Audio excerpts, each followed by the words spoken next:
So why did I wait until I was in my 30s to start my business?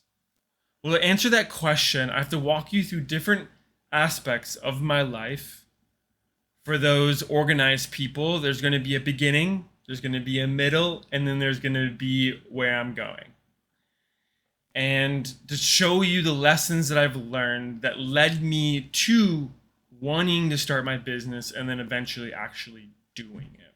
The goal of this is to hopefully encourage you, maybe give you some lessons to help you in your journey as you just figure life out.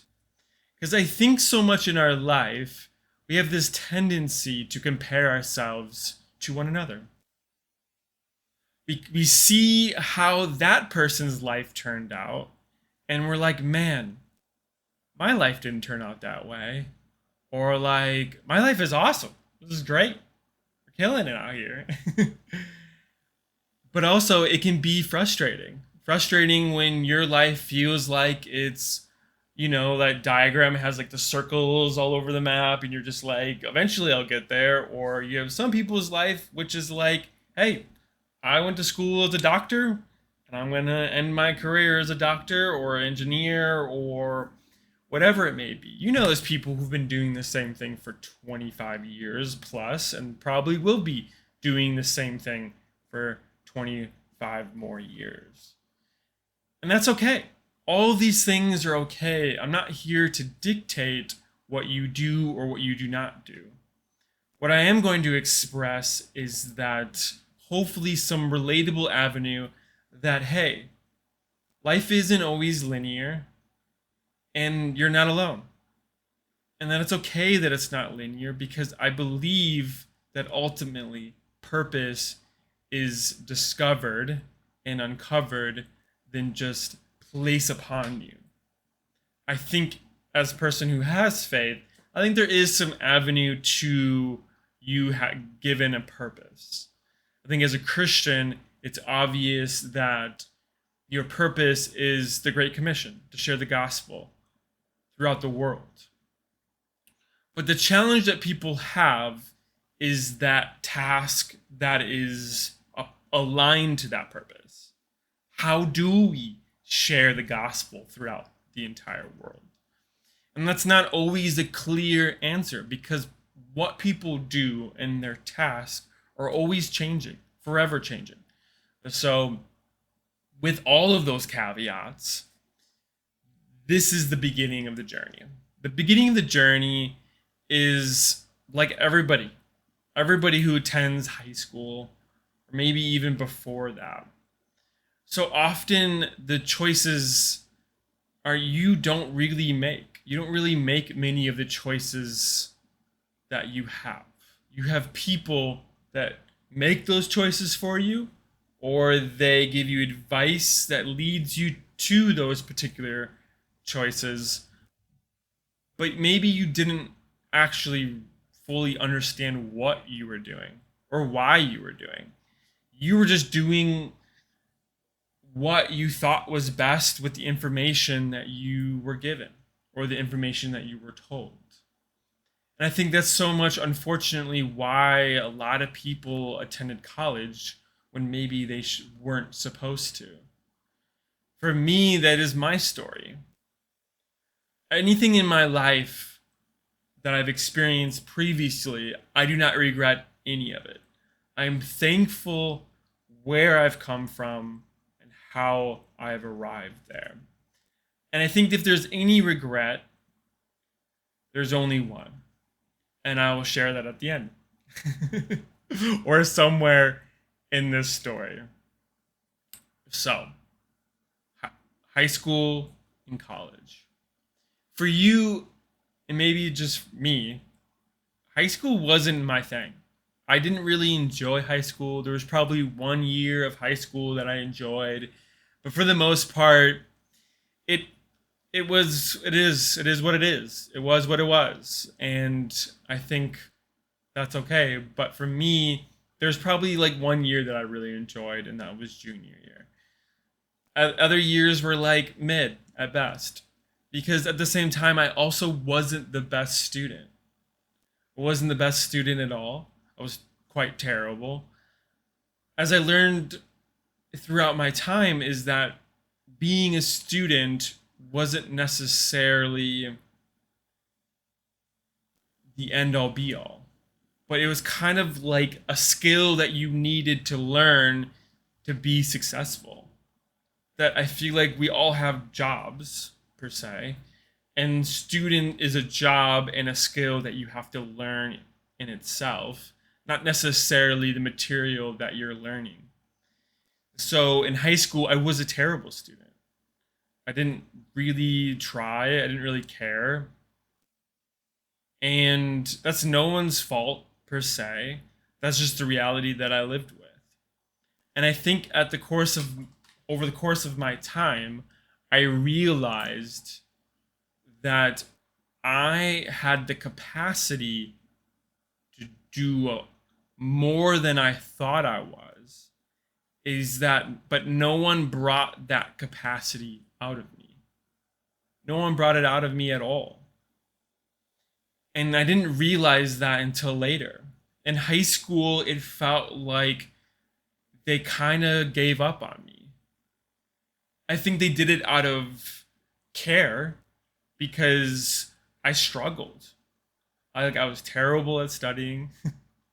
I didn't I feel like I didn't really care much at all, and I felt like it was a foreign language to me, and I just did not understand math that well. I didn't understand English that well, and because of that, I just kind of just skated by.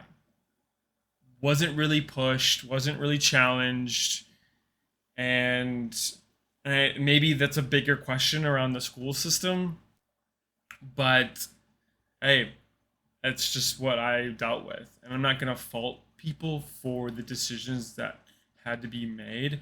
I think that was partially just them having to push people through. Unfortunately, the system doesn't always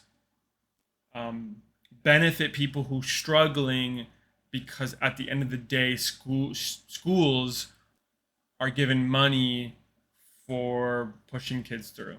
And I think there's some truth to that. This is not every high school. This is not necessarily all high schools that you come in contact with, but there's a real reality, and I even faced that with some of my friends that you weren't really pushed. You, in terms of becoming a better student or to learn better, but you were just pushed through. You were just like, hey, like we need to get you through. You can't delay you. So with that, or fail you per se, we just need to get you through. And that was my high school experience. Was just a lot of compromising. And through that, that made me suffer. And long term, maybe not in the moment, but long term, it made me suffer because it allowed me to skate by on mediocrity, just being mediocre. English is hard, and so because no one challenged me, and you're in the high school scene, you're partying, you're having a fun time, and all that stuff, and school was just an afterthought. So moving on from high school, we move into college. College, like I believe I mentioned earlier, honestly, I can't remember, is that college is something that I've realized, and this is not the case for everyone, but this could be the case for you as well as a lot of people, is that because you're young, you might not be faced with a ton of options. You might be just faced with one, which is, hey, you're going to college, whether you like it or not, or you're just going. And so going to college was my choice. And what I did in college was, yeah, my choice, but it was highly encouraged to be my choice because no other thing was given to me. I didn't know that there was other things even available. I didn't know you could open a business. I really didn't know you could like be other than a college student. That's just my reality. I wish that wasn't, but that was. And that was the moment that I also realized the failure of my high school on me, at least. I met a teacher, and the first time a teacher challenged my perspective, challenged my reality, and gave me the ability to fail, which is kind of crazy to say that it took all the way to college for someone to be like, hey, you need to come back and try again. So it's just crazy to me. But hey, at the end of the day, I'm thankful for it. I am. But it was a wake up call. And it hurt. It was the first time that someone was like, hey, you need to do better. And you won't pass until you do. A little tough love. And honestly, I'm so thankful that I met that teacher. That teacher was the first person in my entire life to be like, hey, you suck and you need to get better to pass. Like, you can't even imagine how much that opened up my world of like, yeah, did it break me a little bit, and did I cry a little bit because like that was hardening. That was, I don't know if it's just I'm just soft or whatever, but that was disheartening. Like, I've never failed really many things in my life at that point in time. I mean, there's probably two moments that I failed. That moment, and then martial arts when I was in. But it's another story. So in that moment, sorry, in that moment was the first time I've ever failed, or second time I've ever failed. But like, there's one thing where it's like you failed at school.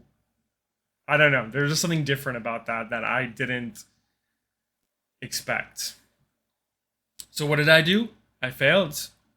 I had to retake English. So guess what I did? I worked my butt off. I worked hard. I got help. And because of that, I was able to succeed in college. And it made me to continue to succeed in college. Before, I was a barely 2.0 student, and ever since that moment, I consistently was in, above 3. And it didn't mean that school came easy for me, but it definitely unlocked something that I needed to unlock, which was the ability to fail, get back up, and try again. And I think that's so important to do that, to fail, because you need to learn that you're not all that, and that you get better through failing. And this is like a constant struggle and journey of my entire life, is this concept of failing and getting better. I don't know what it is about that, but it's just like it's what you need to do. It's what I need to do. And so failing. So education part of college was failing and trying to get back up that and learn and move on. There's different other elements of my life which I had to navigate through, which was my faith and my belief. And something that was so important to me at that time was girls. Surprise, surprise. Girls. Like any young man, girls are important, to say the least. Um, and through that, through a girl, I was able to be put in a position to receive the gospel of Jesus Christ and to receive him and to become a follower. But to get there isn't always, like I said, it's not a straight line. It's more like this. Or, you know, you know what it is. So, with that, it was hard. I struggled with drinking. I was using drugs at the time. Thinking of like talking back to where I was, which was things being placed upon you, college, what you're gonna do. All these things were placed upon me, and I had to come to a point that that's not my purpose. My purpose is not what people place upon me, but my purpose is what I decide through my relationship with Jesus Christ, or what Jesus gives me is my purpose. But I struggled with purpose before my relationship with God. I struggled heavily. I didn't feel like I had purpose at all.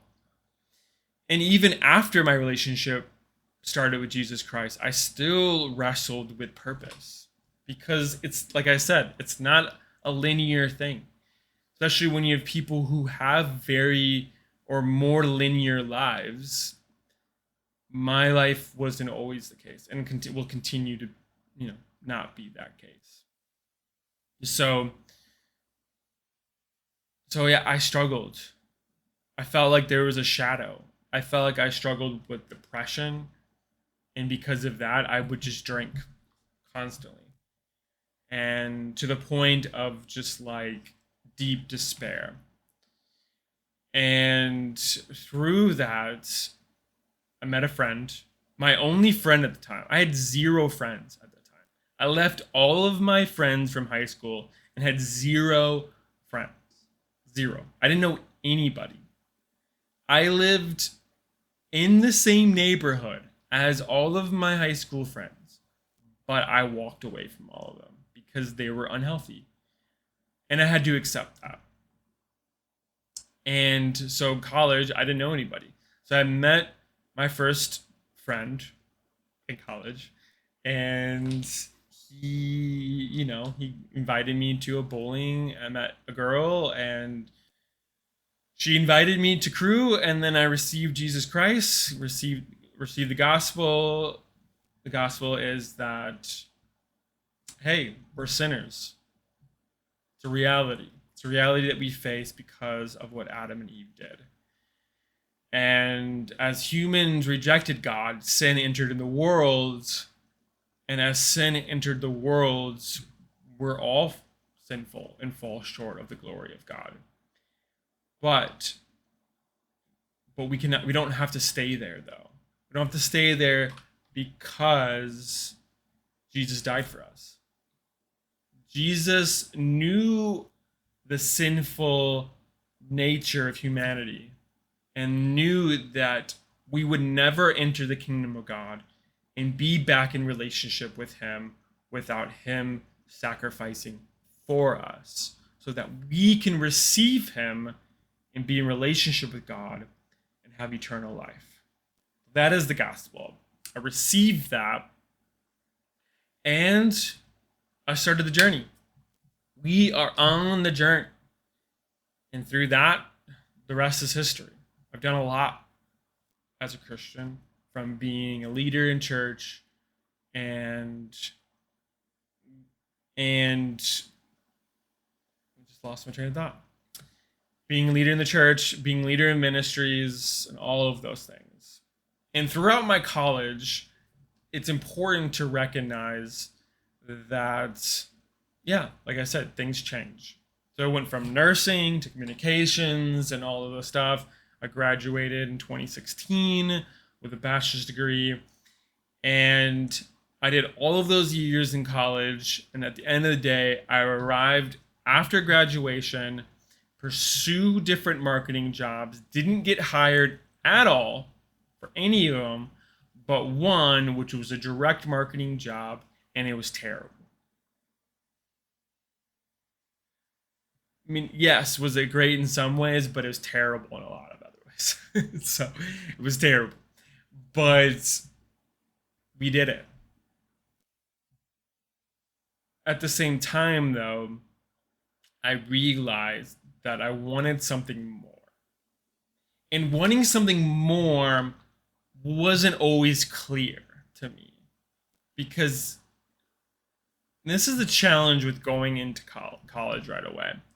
And I'm not regretting going to college because I love the people that I met. My faith is God used that so that I could have a relationship with Him, and I'm so thankful for that. But at the end of college, I didn't do anything with my degree. I was like, hey, like I feel like God has called me to become a pastor. So what did I do? And this is something really important to know about life is that it's really important to know where you're going. Then after that, you'll figure out how to get there. If you don't know where you're going, you won't figure out how to get there, and then you'll just be wandering or feeling lost. But, but if you do know where you're going and you figure out how to get there, it's okay to change directions. And I think that is something that is so important because I pursued years of school to get a communications marketing and business degree and then pivoted, changed directions, got involved with a church and a ministry group, and yeah, pursued ministry. And then through those multiple years, became a pastor, worked for a church, all of those things. And that was great. I loved it.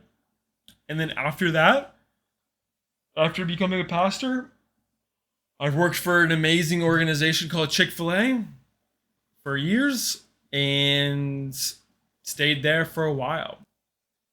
Not always knowing that there was something more that I wanted to do, but I didn't know what I wanted to do. I really didn't. So I just stayed at Chick-fil-A for years. For 4 years, I stayed there because I liked it. It was great. It gave me everything that I needed. It gave me awesome people to work with. It gave me a consistent paycheck. It gave me insurance, 401k, all that stuff.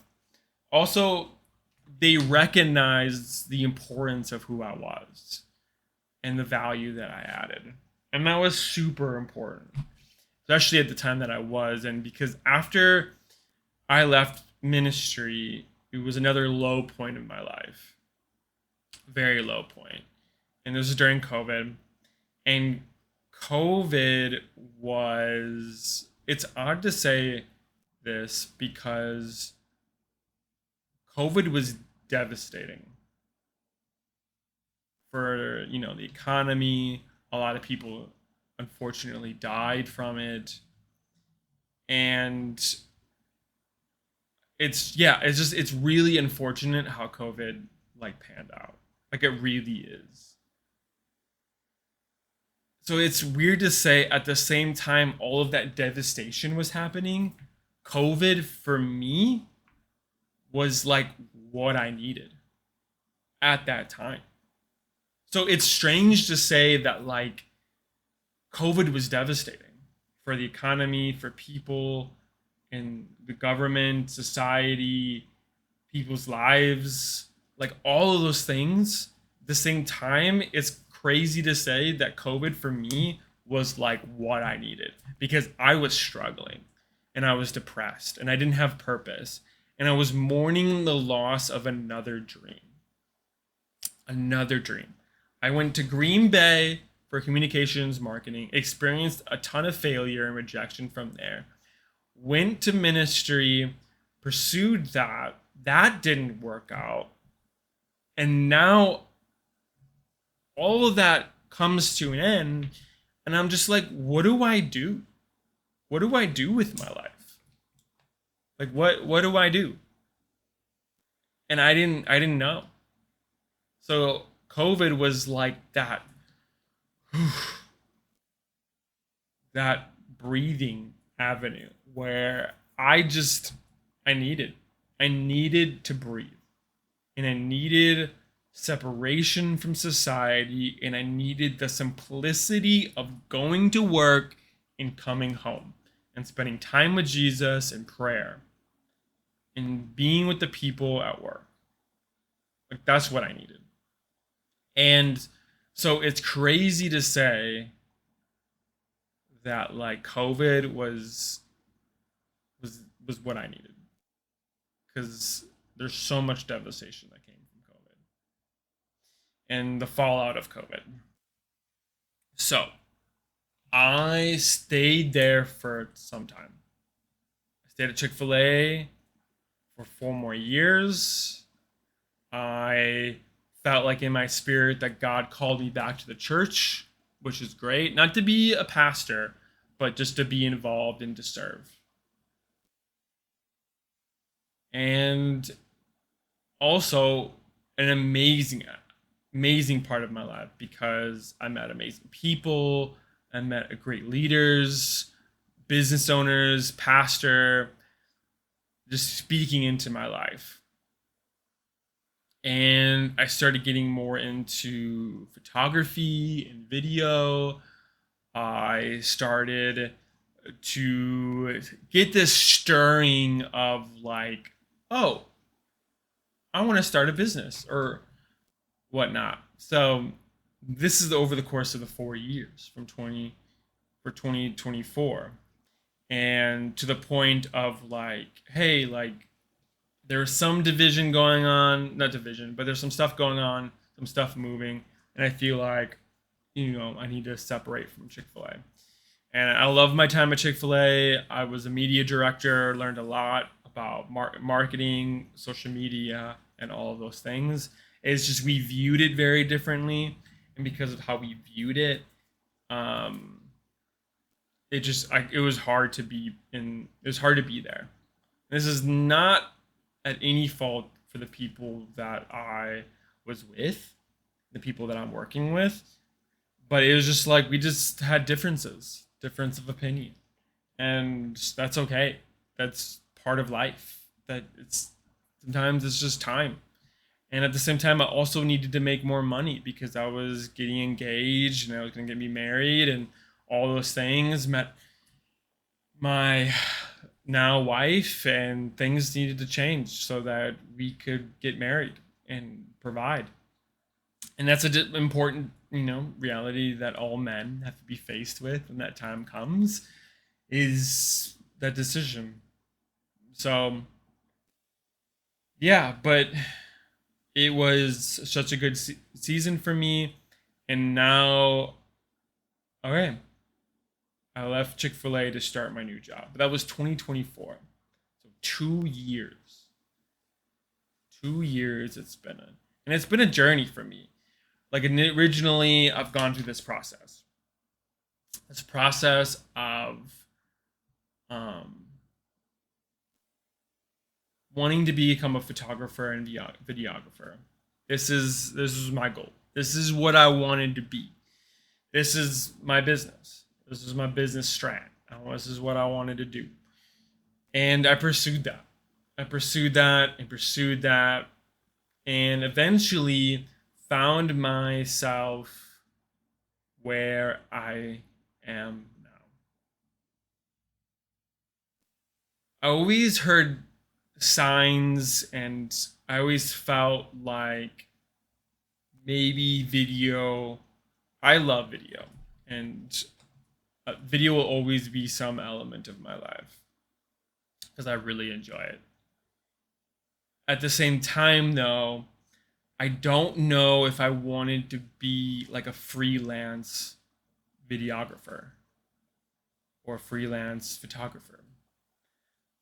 because there's something about being freelance and not always knowing where money is coming from, and that consistent business, just something that always kind of like put me on edge and scared me a little bit. And I mean, I would get paid for some gigs here and there, but I wasn't like super committed to it. And but I really enjoyed it though. I really enjoyed video and photography, and I still do. I think I like photography a little bit more, but that's just me. And um so, but I didn't really know what that meant. I didn't know what to offer people. And so I had to go on this journey of figuring out, what do I offer people? Because I like helping people, and I love coaching people, and I love like taking helping people go through a journey. And that journey is so important. So it wasn't until, I guess you would say, this is part two. You would say, some people say this is part two. So I don't know, I just thought about it like a Trump impersonation. But we're not gonna go there. So here I find myself today.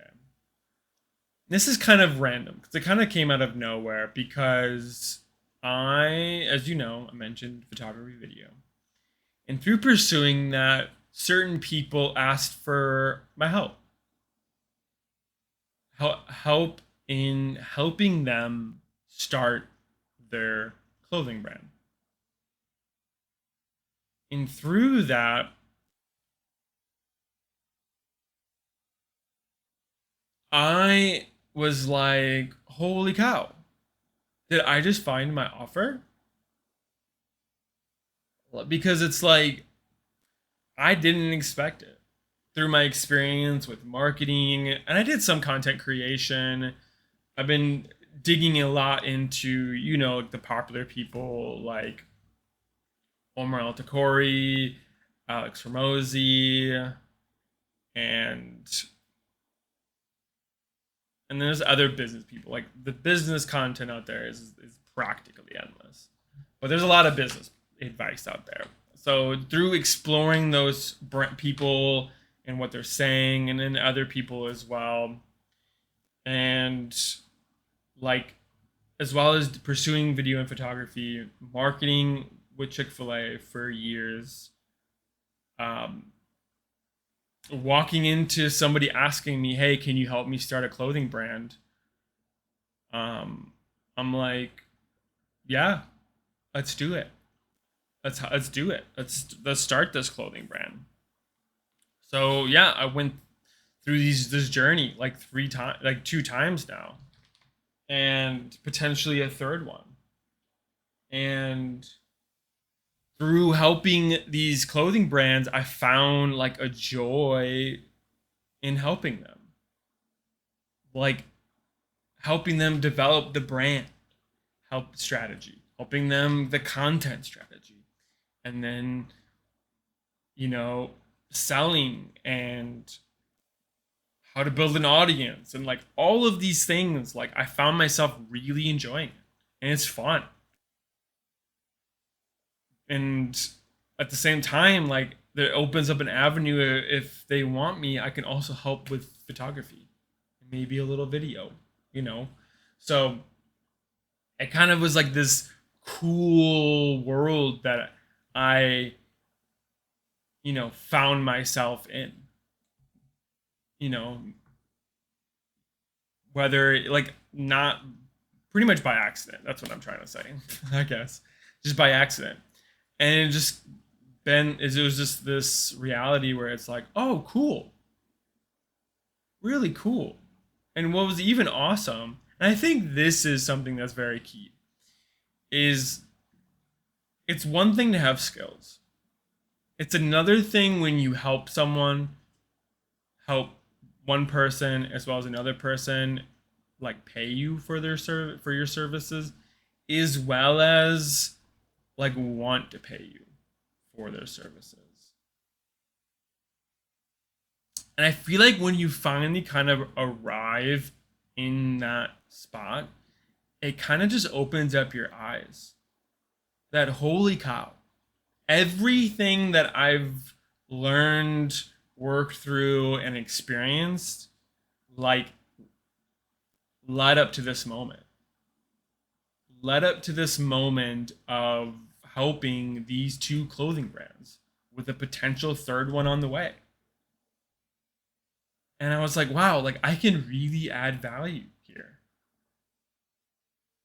And that's what I've been pursuing so much for the last,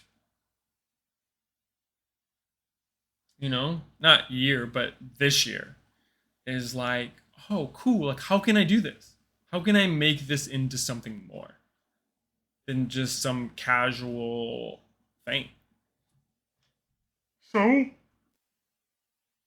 that's what I've been wanting to do and trying to do, making content on YouTube and Instagram and doing that more consistently, telling people how to do it and what to do and communicating, learning how to create content and communicate on camera.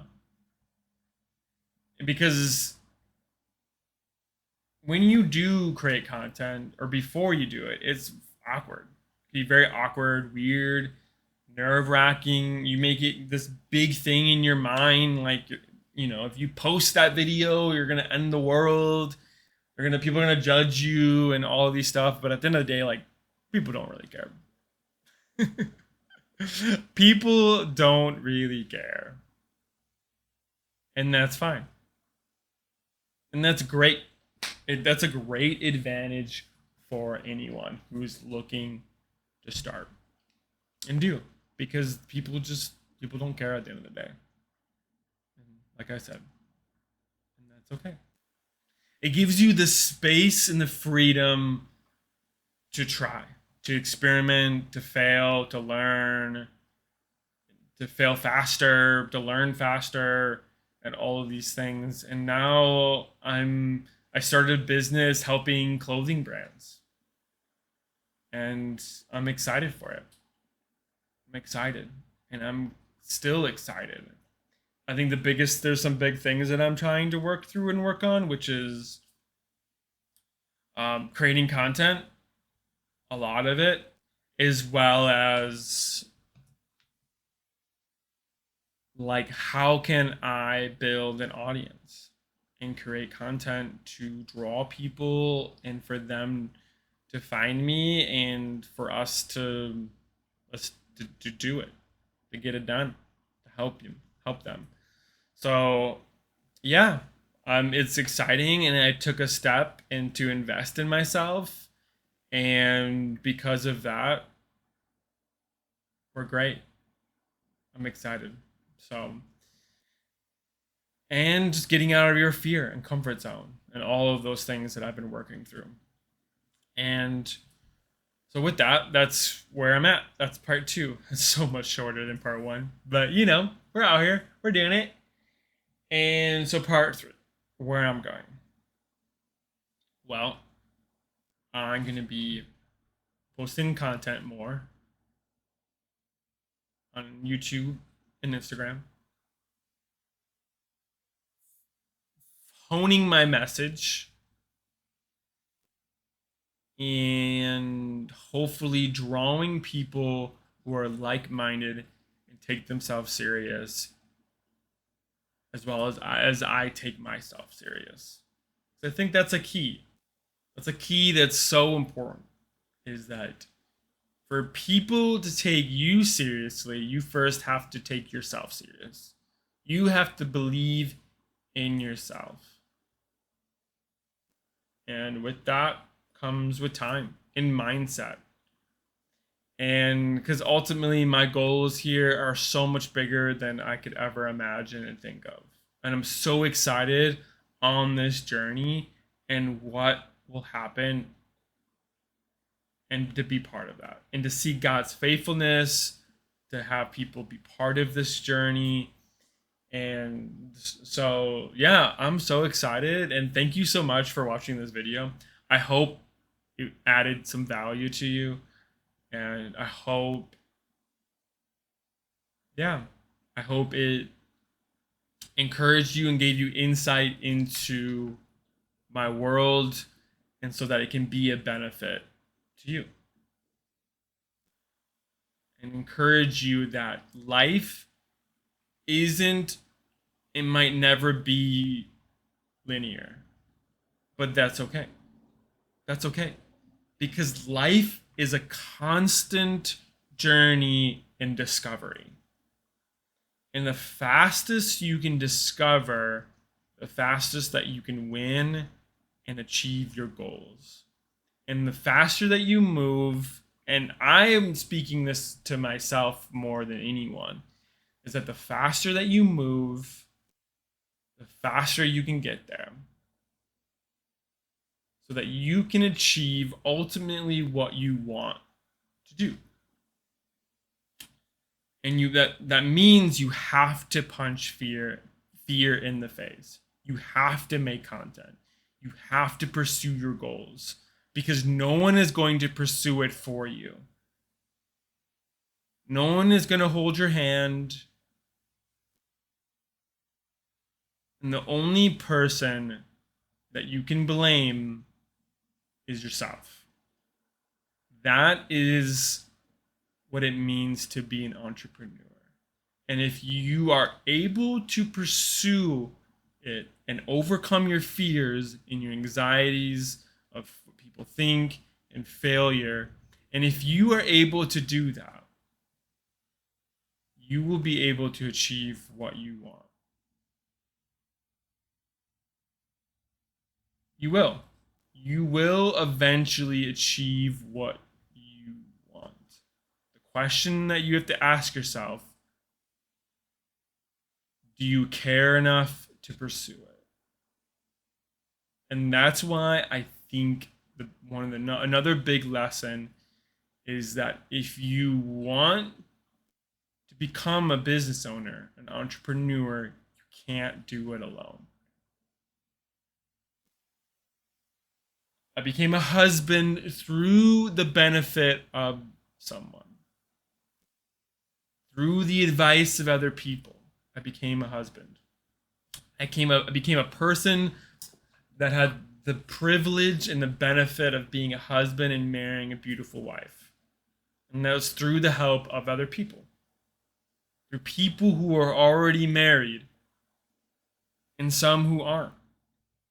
They helped me achieve that goal. I became a Christ follower through another person.